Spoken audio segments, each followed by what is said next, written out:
What would you say was the most hardest thing that you have done? The hardest thing I've done with my career. It looks like you might be frozen.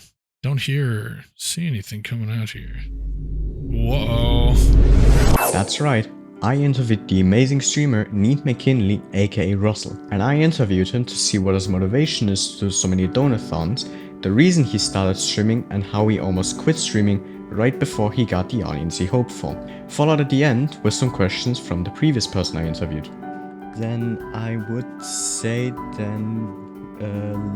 we should start off with the introductions because last time I also forgot them and I don't want to forget them this time. That would be good. Sure. All right. Well, my name is Russell. I go by NeatMcKinley online on most social platforms anyway.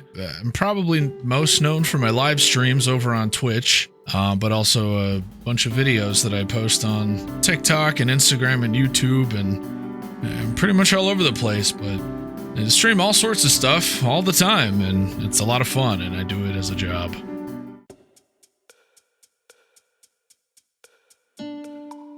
And then let's start off with the first question.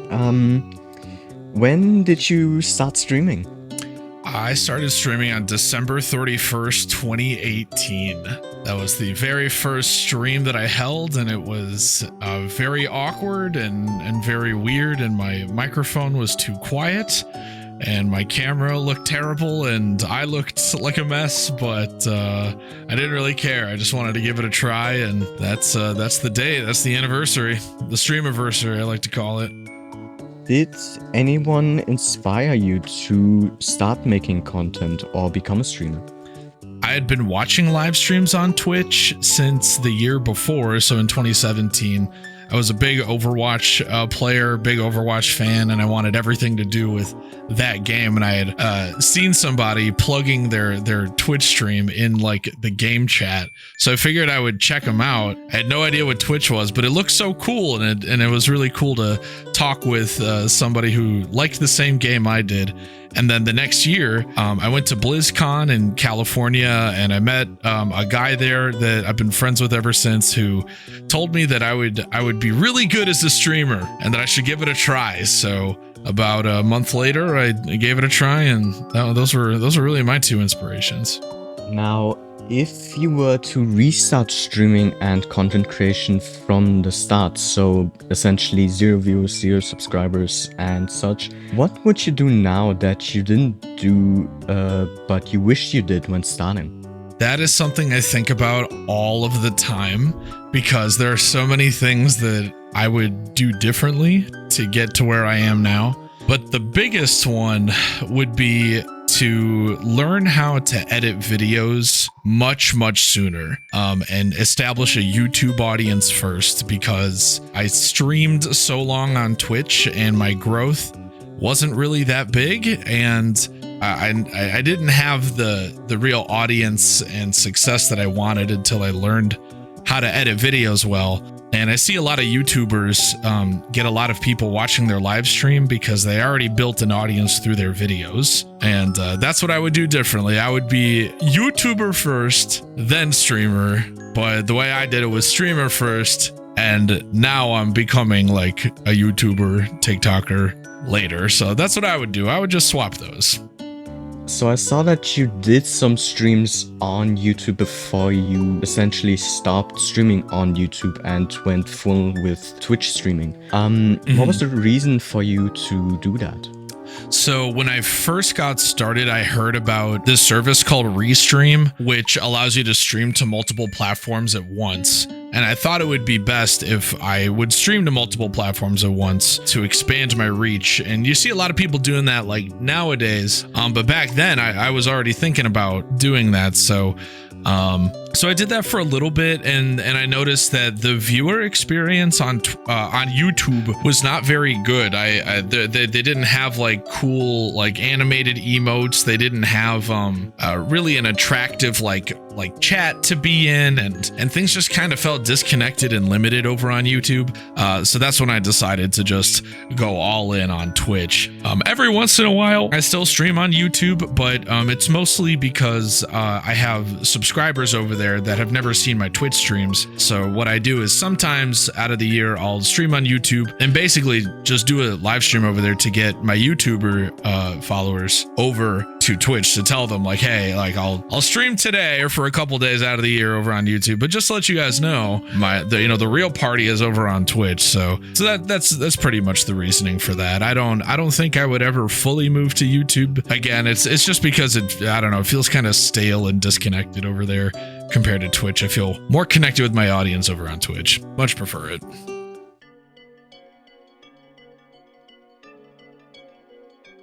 I notice you seem to do a lot more Dono-thons than typical streamers usually do. Like some examples being your December-thon, the Mayo-thon in May as of a couple of days ago actually, and probably more that I missed out on. Yeah, there's a couple we missed out on. Now, what drives you to do more Dono-thons than many other streamers? I like money. But also no, what really what it is the main driving force behind doing sort of marathon styled streaming, like forget the money part, we'll get back to that, but I feel like the marathon style of streaming is something that's a favorite of mine because I can afford to kind of be at my computer a lot. I'm not sure if that's a sad thing or not, but like I spend a lot of time doing my job here, but it's also a way for my audience to reliably sort of know when I'm going to be live next. If I could have like a traditional normal schedule where I stream a few days out of the week for so many hours, but if I do marathon style, it makes it even easier for my audience to know that I'm going to be live on any given day for a good chunk of the day. So it's good for reliability for my audience. What I also do is I like to release my videos that I post on YouTube Shorts and on Instagram Reels and on TikTok during these marathons, because what those videos do is they get a lot of people that are on those platforms who don't know me or don't know my content, and ideally if somebody finds out about the NeatMcKinley channel and they like what they see and they want to be there when I'm making the content, like when I'm live, ideally they will click on, they'll go to the link in my bio, they'll come to the live stream, and I'll be live and they can say hi right then and there. It's so much easier if I'm just live all of the time. Now when it comes to the donation incentives that I usually run, a lot of that is to add to like my savings so that I can live a more comfortable life and like move out of this old house that I've been living in, because I want to expand my business and do more. Sometimes it's targeted like for vlogs or for vet care for my cat and stuff like that. So basically it allows me to get 100% funding for things that I need in order to like move my life forward. Whereas what will usually happen is a streamer will go live and they'll rely on, donations to come through every once in a while. And they're used to like a 50-50 split from a subscription, which is a huge cut of the money that comes through for streamers. So when I do like Dono-thons, I get 100% of the money that comes through to me. It's more reliable for my audience. They get to expect when I'll be live every day. And it's great for getting new people to come to my stream and then return to my stream when the marathon ends, because they already know where to find me. It's just a fun time to try new things and to keep up my endurance for streaming. It's a smart idea, to be honest. It's very thought out. I've really thought it out. I try to not just go live for no reason. It's a lot of planning, but it usually ends up being pretty successful and pretty fun. Like, it's insane seeing what you do and how much you've grown. And it's crazy to see like on other platforms, like for example with YouTube, your content sometimes has shifted from other things. Yeah, there's like a lot of things that have changed over the years. So to keep everything kind of like understandable and in summary, I guess I've been live streaming on Twitch for 5.5 years now, and it doesn't feel like that long, first of all, but basically what I usually tell people is that the first 3 years that I was streaming on Twitch, I call it just spinning my wheels. I was just kind of going live whenever, and I had a full-time job. I used to work in pharmacy for like a decade before I decided to fully dive into streaming full-time and making video content. But basically, it really just whenever I had free time or felt like it, live streaming was awesome because I got to connect with people in a way that I was kind of deprived of in real life, and I was just lonely, and I wanted to like spend time learning about other people and talking about shared passions for games and computer related stuff and things like that, and it was nice. It wasn't big, but I knew that there was something special there for me because all I wanted to do those 3 years was grow. So I told myself when I got started, I'll give myself 3 years to make it, quote unquote. And if I can sustain myself after 3 years, I'll commit to it. But if I can't, then I'll just reduce this down to a hobby so I don't put too much stress on my future, because I really loved it. I just every day was dreaming of just making it big one day. But I call the first 3 years spinning my wheels because my viewership would fluctuate between 2-3 viewers, and some days I had 50 or 60 if I got like a raid or if I was playing the same game for a number of days in a row. But it would always go back down if my schedule changed or my interests and what I streamed changed, and it was really deflating. So still, most of my streaming career was spinning my wheels. Where I'm going with this is that at the 3-year mark is when I decided to start uploading my clips to TikTok. It was in December of 2021, and I was just feeling bad about myself. I'm like, man, I've given this thing 3 years. I got a couple thousand followers, but man, at the time I only had like 7 viewers tuning into my last live stream, and that was super deflating. I thought, man, I've been at this for so long. Where's the success? It was supposed to happen by now. But it just didn't. So I thought that I was just not cut out to be a streamer. But that all changed when I started uploading just my barely edited clips to TikTok. And within the first couple of videos, I got completely blown up with notifications. All these notifications came in from TikTok to somebody like this, somebody commented this. I'm like, what is going on? And I looked at my phone, and it was for this silly Animal Crossing video where I visited somebody's like island in Animal Crossing. And there was a twist at the end where a basement of their house was like a murder scene, and there's just blood on the walls and body parts everywhere in this cute little animal game. And I was just horrified, and it was just such a funny moment. So within a week, that video got like 1 million views. It was crazy. So I started uploading more of my Animal Crossing reactions, and within the span of like 2 or 3 months in early 2022, that 7 viewers changed to 137 viewers. And so in the span of like 2 to 3 months, I gained the audience that I wanted. And I felt so dumb because I had spent 3 years not doing that, just spinning my wheels, hoping that I would get a big raid or people would find me somehow.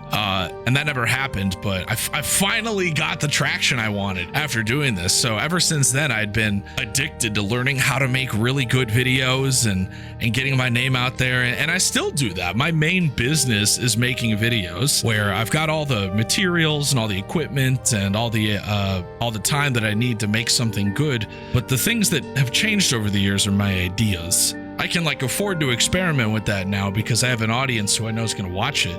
And who knows, maybe with experimenting, something else will blow up and I'll start to be a vlog streamer, or I'll start to be a cooking streamer for a while or something. It's just this such a cool career because the more you try, the more you get out of it. Like the more you're willing to experiment and not give up with it, the more reward you get. The trouble that most people find is they either want the reward for putting in the work right now, or they don't have the patience or the ability to wait for success to come, and they give up. Not necessarily because they want to, but they're just kind of not doing enough to find where they belong and what sort of things they need to do to get themselves seen. And yeah, that's really the whole story of kind of how I got to where I am now and the kind of stuff I can do now. Also, I've been wondering, your VTuber background, is that from One Shot? Yeah, it is.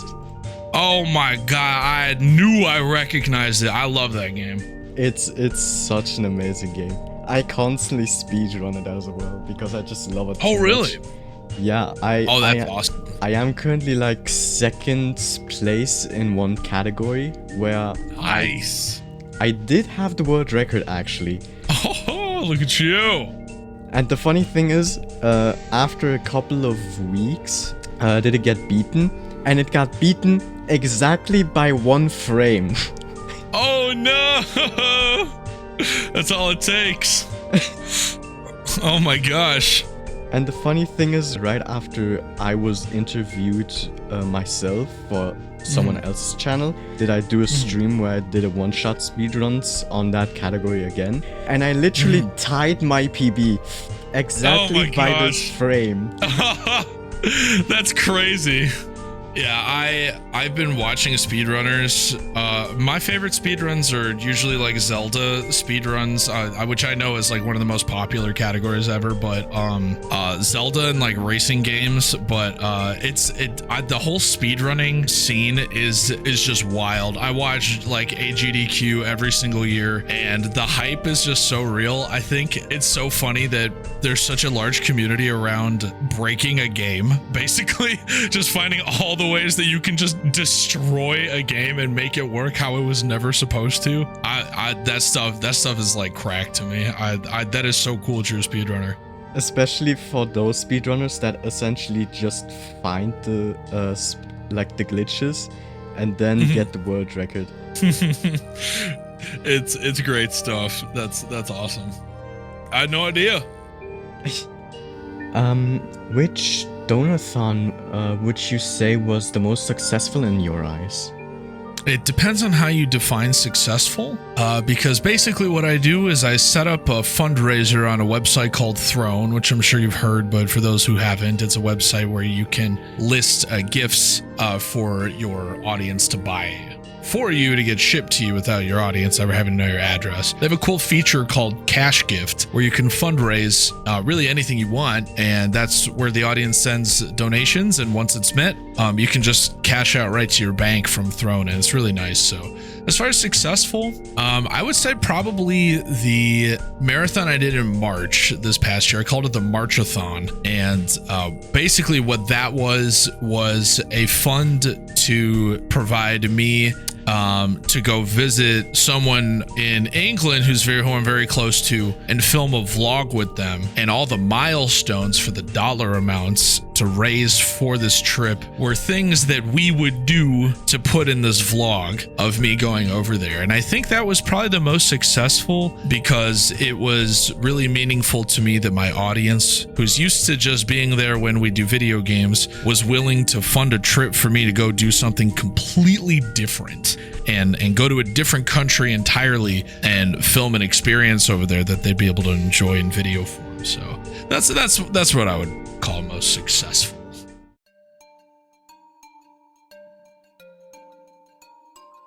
Did you ever get a burnout? About this time last year, I could not bring myself to stream on my main channel for an unprecedented 3 months. For some reason, one day I was about to go live and I just didn't like the way that I felt. Something just felt weird. And I just noticed that there was this emptiness about streaming that I felt kind of bad about. I was going to go live, and at the time we were doing villager hunting in Animal Crossing, which is not the most exciting content ever, but I had been doing it for a long time up until then and playing Animal Crossing on stream a lot because it was the game that got my name out there and that I first really blew up with. And I think I needed time away from that game, but I also needed time away from streaming because it had been about a year at the time since I really kind of like blew up, I would say, a little over a year. And I had just been streaming nonstop, riding the high and trying to grow my career and take on like sponsored deals and get my name out there, make videos and everything. And I think I just love doing this so much that I just ended up doing it too much, and I didn't stop loving it, but it just felt like something needed to change in order for me to continue streaming on the NeatMcKinley channel. I started streaming on TikTok instead. Actually, is what I did, and I made an alt channel on Twitch and I streamed over there. And I told a few people about my alt channel, but I kind of wanted things to be smaller scale, and I wanted there to be no expectations of me. But I also missed the parts of streaming that were really small and slowed down, and I got to just talk with people more. And I got to stream like literally anything I wanted versus stuff that I was putting content out for on other platforms or stuff that was popping off on social media for me. I got to just do completely different stuff with no expectations. So that's what I learned is I just needed a different avenue to enjoy a different part of streaming. And now I barely feel burnt out at all. Did you at any point during your streaming career have the thought of quitting or going on a long hiatus? I did right around the 3-year mark because I had told myself when I got started that I was going to give myself like 3 years to try and make it. And right around then, I was just feeling really like I wasn't cut out for streaming. And I was genuinely considering just not doing it anymore, like altogether. Partially because I wasn't having as much fun with it at that point, but also I didn't reach the growth I wanted to. And it's weird to think back now that I almost gave up on it because things just completely took a turn like 1 month later. But yeah, that was real. And a lot of my colleagues and people I've known over the years have gone through with it. They've gone through with just kind of retiring or being done with it. And, you know, everybody has their reasons for it. But yeah, no, haven't felt like that since. What would you say was the most hardest thing that you have done? The hardest thing I've done with my career. I'm not sure there's like one specific thing that's been hard. I would say probably like the single hardest thing has been probably, and this is going to sound kind of like vague, but kind of like deciding what kind of audience I want to have, which is really only specific to Twitch. And what I mean by that is a reflection of the streamer. And there's a lot of people that disagree with that, and you're free to disagree, but I genuinely think that there are undeniable things that go on between a chat and a streamer that involve them getting to know you and them kind of reflecting your own behaviors and your own speech, but also the kind of things that you allow and don't allow to go on with yourself and with your community. Even though they're not necessarily breaking any given rules I've listed, I need to put a boundary down because there are things that I will and will not allow. You don't necessarily have to break a rule, but if I don't like your vibe or I don't like the way that you interact with me or my community, I don't want to give that person the impression that my streams are a place for them, because they're not. I think more streamers need to get better at setting boundaries, because nobody owns their space besides them. You know, no one is entitled to be a part of your community. You know, they have to play by your rules or pack up and find the door. So did you ever put a lot of effort into something and regretted it, or felt it wasn't worth it because it barely got any attention? Most of my YouTube videos, actually. I feel that every once in a while with my TikToks and my Instagram reels, like sometimes I'll post something that at the time I think is really good and it just tanks. It just sucks. Like it just does so bad. And then a week later, you know, I won't think about it, but a week later I'll go back and I'll watch it and I'll be like, oh my God, why did I edit it like this? Or why did I make this? Or like, there's no wonder this did so bad. But most of my YouTube videos, I'm really good at making like short form content, but the longer form content, it takes more time to do. So I put more time and energy into it naturally. And when it doesn't perform well, it almost always feels like it was just a complete waste of time. And it never truly is a waste of time, because at least you have the experience and things that you learned that worked and didn't work. But I would say probably most of my YouTube videos, yeah, which is why I primarily make short form content. What would you say was the biggest struggle for you when starting to stream or making content on other platforms? The technology, really. I've always been kind of like a computer builder. I have a big enthusiasm for building PCs, and I'm very just like tech savvy. But a lot of times there were tech issues that I didn't know how to solve. So I would spend hours and hours like on Reddit forums and random forums online and support threads trying to get rid of like a weird buzzing sound, or trying to figure out why my computer wasn't connecting to this or that or this or that. Oh God, there's like so much like trauma I have like still over like tech issues, or how like streaming programs worked and everything like that. I would say that was the biggest issue when I got started. It didn't stop me from streaming, but sometimes I go back to like my very oldest clips of my live stream and I'm just cringing the whole time. It looks so bad, it sounds so bad, but that's evidence of learning. That's evidence of growing. You know, if you're going back and you're looking at your stuff, you're just cringing. You're just like, well, that also means that you've come a long way. So yeah, I would say that's probably the biggest thing, was trying to work out making things look good and sound good. Now we are on to the final part, which is the surprise questions. Ooh, surprise questions. All right, what you got?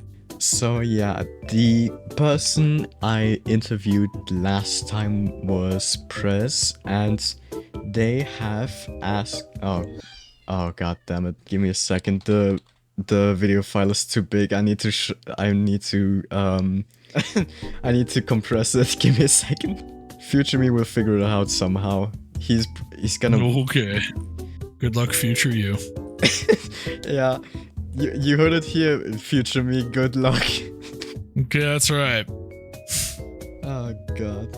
Like, every time I say something about like future me, I always like add something from future me that makes me look like I hate my past me extremely hard.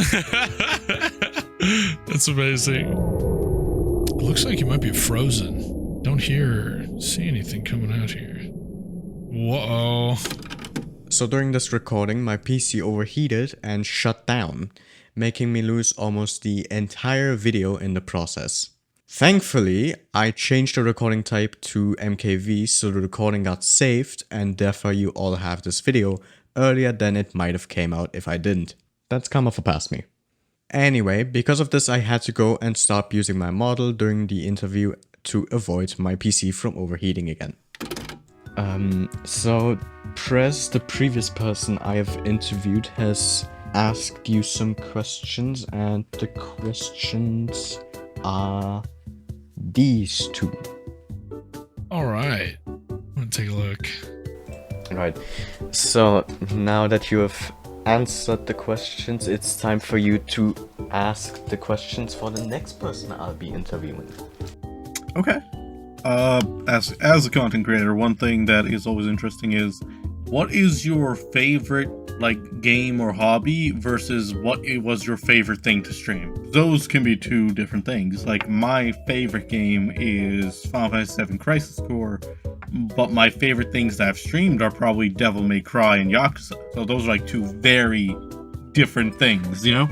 So it'd be interesting to hear, what is your favorite game or hobby, and versus what is your favorite thing that you've streamed. Another thing that I would like to ask is, what is a project that you have always wanted to work on but haven't, and what's prevented you from doing so? Oh, that's an interesting question. And lastly, do you think I'm pretty? There we go. Just have to ask that. Yeah, you just gotta keep that moving along. But yeah, overall, those are my questions there. Okay, all right. I think I got it. All right. So you want me to just answer them? Yep. Okay, you got it. So their first question was what my favorite game or hobby is versus what my favorite game or thing to stream is. I love playing Dead by Daylight and crafting exploration games with my friends off stream. But I would like, these days I would never stream either of those because I think they'd be really, really boring for my audience. I also don't make content about them on other platforms, so people coming to my stream for the first time would be very confused about why I'm streaming those games versus what I usually do, like Animal Crossing or Stardew Valley. So that's a great question, though. I get asked that all the time. Yeah, big old multiplayer games, exploration games, team-based games. I think that stuff is so fun to do offline. So hopefully that answers that. And a project I've always wanted to work on, but I haven't, what's preventing me from doing so, is a great one. There are two in particular, probably. So one of them involves making music. I want to release this 6-track EP on streaming platforms that I've been working on for a few years, and it's still not done. And the reason that that is not getting done is because I just don't make time for it. And I think this year, at least the second half of this year, is the year that I finally make time for it. But another big thing, even bigger than my little music hobby, is I've always wanted to have a VTuber. Like, I've always wanted to give VTubing a try. I am such a big fan of the VTubing space. I've been in it for many years now, and I've watched it grow and change, and it's just one of those like unique interests that I have that has nothing to do with anything I stream. And yeah, little by little, from concept to like idea, like making things into like a PDF and making samples and references, to getting into an artist. Those are kind of like my goals over the next probably few months. Again, the reason I haven't done it yet is it's just kind of a personal interest thing that I haven't really made time for, but I really hope to as the year goes on. So hopefully that answers those two. They actually included a third question. If I think they're pretty, I think you're beautiful. And there you go. All right, then that is the end of the interview. If you would like, you can go ahead and promote anything from your channel if you want. For plugging anything, like you asked, it's just NeatMcKinley on everything. Would love for anybody to come by and say hi. Tell me you're from Seamaster's awesome videos, and that'll earn a gold star with me forever. Thanks again for actually wanting to be interviewed. Oh, heck yeah. Yeah, like I said, it's my first one, so pretty hype. Glad it was with you, my guy. After the interview with Russel, I now know that he gave himself 3 years to try to get an audience, which he almost didn't get, meaning he was very close to quitting streaming right before he actually made it a month later.